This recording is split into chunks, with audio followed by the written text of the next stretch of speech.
What is Coventry Resource Centre for the Blind and where are you based? Coventry Resource Centre for the Blind is based in Earlston in Coventry, and we are a centre that provides a wide range of support, activities for people with visual impairments from across the whole city. What were the inspirations for Who Turned Out the Lights? Though initially the writers had been exploring all sorts of aspects of their memories and their current experiences, initially they weren't that willing to talk about their sight loss, but gradually several of them started talking about their sight loss, and we collected quite a few interesting pieces of writing, and it seemed to be a prime subject for a first collection of writing from the group, because it was unique, because it was something that other writing groups wouldn't be able to produce, and because it was an interesting observation on what it's like to lose your sight. Why do you want people to hear about this audiobook? Well, I think there are two reasons. One, because it's just good writing. It's some really good writing in there that I think anybody who likes reading good stuff should enjoy. But also, it's the content. There's some really enlightening information about what it's like to lose your sight. And as a sighted person, I think it's useful for all of us to understand the blind world a little better than we do currently. Where can you find this audiobook? You can find the audiobook on Bandcamp. You just need to put a search in for Coventry Resource Centre for the Blind, or you can look for Powerhouse Studios and look for the Coventry Resource Centre for the Blind logo. You will also be able to access it from the website for the Resource Centre and follow the links.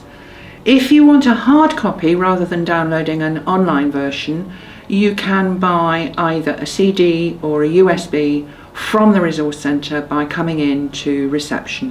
Where do you hope to take the audiobook project in the future? We're part of a national organisation called Visionary that connects all the local sight loss charities, and I would really love to be able to get our audiobook out to them, not only so that they can marvel in the genius of our writers, which I'm so proud of, but also so that they can see this way of providing extra support to people with visual impairments. We all like to learn from each other, and I think we've got something to teach here. Also, of course, there's a lot of visually impaired people around the country who aren't necessarily so involved in local charities like us, but they may be involved through RNIB, and RNIB has a huge library, and I'd be very keen to get this audiobook and all future versions very much into there so that everybody can enjoy it.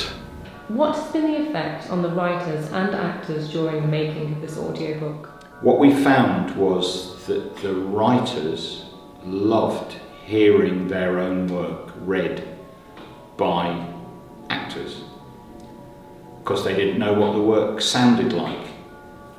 We knew we had actors who loved having access to the writers, because actors and directors don't ever meet the writers. In this case, the actors could get to know the writers, they could hear the voices of the actors, not that we were ever trying to impersonate the writers, but just knowing what the intention of the writing was, knowing something about the people, being sensitive to what they've written in order to put it across in the most appropriate, sensitive way, is something that actors and directors very rarely get to do.